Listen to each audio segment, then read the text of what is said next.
Diagnóstico físico y químico sobre el hipoclorito de sodio. Su definición se compone como que es un compuesto oxidante fuerte y económico, comúnmente conocido como lejía o cloro líquido. Se obtiene generalmente por la reacción de cloro gaseoso en una solución de hidróxido de sodio. Su uso industrial como primer paso tiene la desinfección, tratamiento de aguas residuales y potables. Como segundo paso tiene el blanqueamiento de industria textil y papelera. Como tercer paso tiene la superficie. Son agentes de limpieza profundo en hospitales e industria alimentaria. El estado de la materia.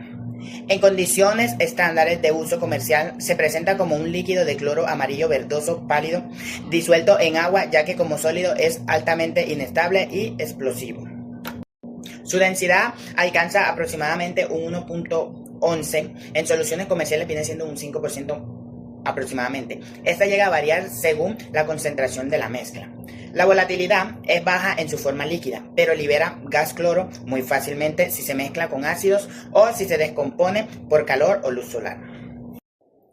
Su corrosividad es altamente corrosivo, puede atacar metales como el acero inoxidable y el aluminio, y llega a causar quemaduras graves en tejidos orgánicos como lo son la piel, ojos y mucosas. Su reactividad es un agente demasiado reactivo, nunca debe mezclarse con ácidos ya que libera gas cloro tóxico, ni con amoníaco porque forman clorominas explosivas y tóxicas. Es sensible a la luz, al calor, lo que acelera su descomposición en total. En este caso vamos a hablar sobre la evaluación toxicológica. Esta nos permite a nosotros analizar qué tan riesgosa es una sustancia química para nuestro organismo. En este caso, como hemos venido hablando, la sustancia escogida es el hipoclorito de sodio y debido a sus propiedades oxidantes, desinfectantes y blanqueadoras, tienen una afección grave en el organismo. Y las vías de ingreso son inhalatoria, dérmica y digestiva. La primera vía de ingreso al organismo es la inhalatoria. En este caso, cuando un trabajador se encuentra expuesto a la inhalación de vapores o gases del hipoclorito de sodio en sus actividades laborales cotidianas, este se ve afectado mediante el gas y el vapor. Las afectaciones que se le dan a la salud principalmente es la tos, picazón, disnea, mareo, dolor de cabeza, pero si la exposición es más frecuente, a un nivel de concentración más alta, las afectaciones a la salud son aún más graves. En este caso, se pueden generar un edema pulmonar debido a la acumulación de líquido y falta de oxígeno en los pulmones. También en casos graves se puede ver lo que es el EPOC, el RAT, la neumoniosis química y por último la hiperreactividad bronquial. Otra de las vías de ingreso a nuestro organismo vendría siendo la digestiva. Aunque diariamente nosotros consumimos el 5% de concentración de hipoclorito de sodio en nuestra agua potable, es rara la vez en la que un trabajador se encuentra expuesto a la ingesta de este, debido a su alta concentración en usos industriales. Las afectaciones más leves vendrían siendo desde la picazón o irritabilidad de la boca, la garganta, el esófago. Estas lesiones también vienen acompañadas de una serie de síntomas, como lo son el vómito, el dolor retroesternal, que es el dolor o presión en el pecho, asimismo el dolor a tragar, el dolor a comer. En casos más graves produce diarrea, dolor en la boca del estómago, inflamación en órganos y tejidos y puede ocasionar hasta la muerte. La tercera vía de ingreso a nuestro organismo vendría siendo la dérmica. Como ya sabemos, el hipoclorito de sodio es una sustancia altamente corrosiva y al estar en contacto directo con la piel genera lo que es inflamación, enrojecimiento, irritación y picazón. Pero cuando un trabajador se encuentra expuesto a un tiempo prolongado de esta sustancia directamente en su piel, puede provocar lesiones más graves, lo que vendría siendo formación de úlceras, inflamación, hipersensibilidad cutánea, alérgica por contacto tipo 3 y en casos más graves puede ocasionar necrosis en el tejido subcutáneo. También hay que tener en cuenta que cuando el hipoclorito de sodio se encuentra en contacto con los ojos, esta puede producir una irritación, dolor, ardor intenso y lagrimeo, y provocando unas lesiones más graves como lo son la fotofobia, la quimosis y alteraciones permanentes en la visión. Como profesionales en SST, nuestro propósito principal vendría siendo velar por la salud y seguridad de nuestros trabajadores. En este caso implementaríamos un diseño de barreras iniciando por el nivel 1, que sería la contención, con el fin de evitar derrames o salpicaduras a nuestros trabajadores mediante la implementación de recipientes resistentes a la corrosión hechos en PVC o polietileno de alta densidad, bandejas o cubetas de contención para retener derrames secundarios debajo de los recipientes de almacenamiento. También implementaríamos sistemas de trasvase seguro con el fin de que al momento de trasvasar las sustancias no genere derrames. Asimismo, separación de ácidos y sustancias incompatibles y por último, el etiquetado y señalización correspondiente según la normativa vigente. Continuamos con el nivel 2, que vendría siendo la ventilación. En este caso, nuestro propósito vendría siendo controlar la exposición a vapores, gases o aerosoles emitidos por el hipoclorito de sodio. Implementaríamos una extracción localizada, ventilación mecanizada por medio de campanas de extracción de humo. Asimismo, un monitoreo periódico del cloro ambiental debido a algunos accidentes que se puedan ocasionar mediante la realización de las actividades. Y por último, implementaríamos los que vendrían siendo cabinas o sistemas cerrados para cierto tipo de actividades en el uso del hipoclorito de sodio. Y finalizamos con el nivel 3, que vendría siendo el EPP específico. En este caso, nuestro propósito vendría siendo proteger al trabajador de salpicaduras o la exposición directa del hipoclorito de sodio, implementando gafas herméticas contra salpicaduras que cumplan con la norma europea 166. Asimismo, careta facial completa que cumpla con la misma norma, guantes resistentes e impermeables de neopreno, látex o nitrilo. Asimismo, que cumplan con las normas IRAN 3607, 3608 y 3609. También implementaríamos lo que vendría siendo un delantal o traje impermeable, botas de seguridad, en este caso con un alto peso molecular o de PVC, y por último respiradores especiales con filtro para gases o cloro de uso cotidiano. Bueno, más que todo en el cumplimiento normativo utilicé más que todo la norma EN 166, que habla sobre la protección ocular y en la que exige las gafas herméticas para las salpicaduras y, como comenté anteriormente, las caretas facial. También hablé sobre o coloqué la norma EN 374, que habla sobre los requisitos de los guantes de protección contra los productos químicos y peligrosos y microorganismos. También utilicé la norma IRMA 3607, la 3608 y la 3609, que son los estándares técnicos del Instituto Argentino de Normalización, que habla sobre la impermeabilidad y la resistencia de los guantes de neoproleno, que son muy utilizados para el trasenvase de sustancias químicas.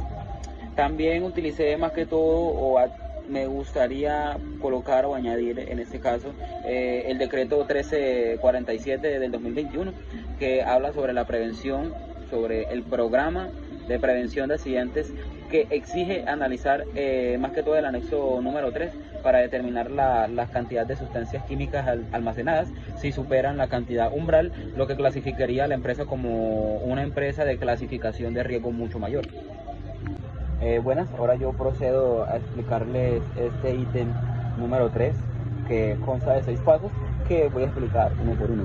En el primer paso, nosotros como CISOs o como técnicos profesionales que aspiramos a hacer, nosotros lo primero que tenemos que hacer es identificar el proceso de selección para así verificar que el encabezado y el nombre exacto de la sustancia que nosotros vamos a utilizar. ¿Para qué? Para así asegurarnos de que vamos a utilizar correctamente y de que sí estamos teniendo en nuestras manos una versión más reciente del etiquetado para esta sustancia. Como segundo paso, lo que tenemos que hacer es no solamente leer, no. Lo que nosotros tenemos que hacer es identificar críticamente los peligros físicos para la salud y también los peligros ambientales. ¿Para qué? Para así, cuando nosotros vayamos a identificar la sustancia, sepamos comprobar su alta corrosividad y su toxicidad para los organismos. Como paso número 3, lo que nosotros tenemos que hacer como paso número 3 es verificar los controles de exposición de EPP. ¿Por qué? Porque si nosotros no validamos o no permitimos de que nuestros trabajadores estén al tanto de cómo utilizar elementos de protección personal o dotarlos a ellos de protección personal buena para este tipo de sustancias, pues obviamente nunca vamos a hacer nada. Entonces, ¿qué es lo que nosotros tenemos que hacer? Por ejemplo, contando en esa sustancia que estamos hablando, que es del hipoclorito, lo que podríamos hacerle o darle a un trabajador como elementos de protección personal, diría yo que un uso de guantes de neoproleno o también una careta que sea completa, facial. Entonces, como paso número 4, obviamente lo que tenemos que hacer es consultar las fases fisioquímicas que están en la sección número 9. ¿Por qué? Porque esto es clave, así nosotros sabemos cuál es el comportamiento en el entorno laboral de esta sustancia. ¿Para qué? Para que así nosotros vamos a saber cómo va a ser su reacción en su estado líquido, cómo va a ser su densidad, cómo va a ser su reactividad ante otras sustancias químicas. Como paso número 5, lo que nosotros debemos estar es pendiente a cualquier actividad. ¿Por qué? Porque si nosotros revisamos la sección número 4, ahí se habla de los primeros auxilios. ¿Por qué? Porque cuando pasa un accidente nosotros debemos saber qué medidas de ¿qué medidas debemos tomar enseguida apenas que pasa la situación? Por ejemplo, nosotros debemos tener respuesta inmediata en caso de que haya un contacto dérmico entre la sustancia y los ojos de un trabajador, o también el contacto entre la inhalación de vapores en esa sustancia. Entonces, si nosotros no estamos al tanto de eso, si no tenemos ese conocimiento, ¿cómo vamos a ayudar al trabajador cuando esté en ese momento pase el accidente? Como paso número 6, debemos tener en cuenta mucho y muy principalmente la FDS. ¿Por qué? Porque es que ese documento no es para tenerlo guardado en un archivo. No, señor. ¿Por qué? Porque es que este es el documento o la herramienta técnica, por así decirlo, que nosotros utilizamos para diseñar un sistema de ventilación adecuado, para definir almacenamiento seguro, para tomar decisiones que protejan la vida de nuestros trabajadores. Simulación de un procedimiento de trasvase seguro. Número 1. Planificar la operación. Revisar el procedimiento FDS, hoja de datos de seguridad del producto y EPP requerido. Número 2. Verificar el área de trabajo, asegurar orden, ventilación y disponibilidad de kit antiderrames y lavabos. Número 3. Inspeccionar los equipos y recipientes, comprobar estado de las válvulas, mangueras y de conexiones. Número 4, tenemos colocar el EPP adecuado, guantes resistentes a químicos, gafas, careta facial, delantal y botas. 5. Realizar el trasvase, conectar correctamente, abrir válvulas lentamente y evitar salpicaduras. Número 6. Finalizar y verificar, cerrar válvulas, desconectar, limpiar área y gestionar residuos de forma segura. Cuando utilizamos elementos de protección personal, o más conocidos como los EPP, debemos seguir un protocolo técnico y estricto para retirarlo correctamente. En este caso empezamos lavando absolutamente todos los elementos de protección personal que tenemos puestos en el momento, con el fin de retirar absolutamente todo contaminante que se haya quedado en el traje. Paso número 2, tenemos la retirada de los guantes. En este caso debemos sujetar de la parte exterior de los dedos el primer guante y por consiguiente el segundo, para quedar con las manos totalmente limpias y pasar al paso número 3. En este caso vendríamos retirándonos las gafas, que usualmente tienen un elástico en la parte de atrás. Tomaríamos el elástico lentamente, sin tocar la parte delantera de la gafa. Siguiente, en el caso de que estemos usando un delantal o un traje específico e impermeable, lo que vamos a hacer es retirarlo lentamente y hacia afuera, para evitar que cualquier contaminante que haya quedado en el traje entre en contacto con nuestra piel.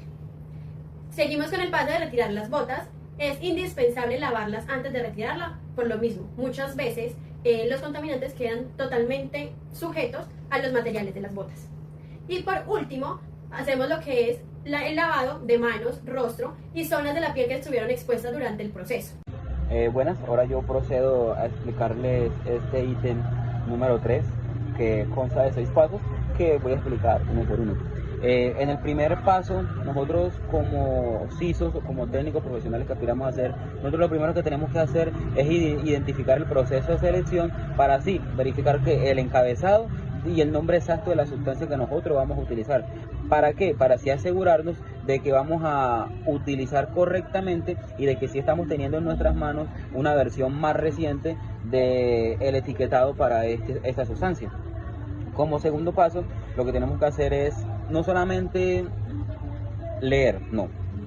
Lo que nosotros tenemos que hacer es identificar críticamente los peligros físicos para la salud y también los peligros ambientales. ¿Para qué? Para así, cuando nosotros vayamos a identificar la sustancia, sepamos comprobar su alta corrosividad y su toxicidad para los organismos. Como paso número 3, lo que nosotros tenemos que hacer como paso número 3 es verificar los controles de exposición de EPP. ¿Por qué? Porque si nosotros no validamos o no permitimos de que nuestros trabajadores estén al tanto de cómo utilizar elementos de protección personal o dotarlos a ellos de protección personal buena para este tipo de sustancias, pues obviamente nunca vamos a hacer nada. Entonces, ¿qué es lo que nosotros tenemos que hacer? Por ejemplo, contando en esa sustancia que estamos hablando, que es del hipoclorito, lo que podríamos hacerle o darle a un trabajador como elementos de protección personal, diría yo que un uso de guantes de neopreno o también una careta que sea completa, facial. Entonces, como paso número 4, obviamente lo que tenemos que hacer es consultar las fases fisioquímicas que están en la sección número 9. ¿Por qué? Porque esto es clave, así nosotros sabemos cuál es el comportamiento en el entorno laboral de esta sustancia. ¿Para qué? para que así nosotros vamos a saber cómo va a ser su reacción en su estado líquido, cómo va a ser su densidad, cómo va a ser su reactividad ante otras sustancias químicas. Como paso número 5, lo que nosotros debemos estar es pendientes a cualquier actividad. ¿Por qué? Porque si nosotros revisamos la sesión número 4, ahí se habla de los primeros auxilios.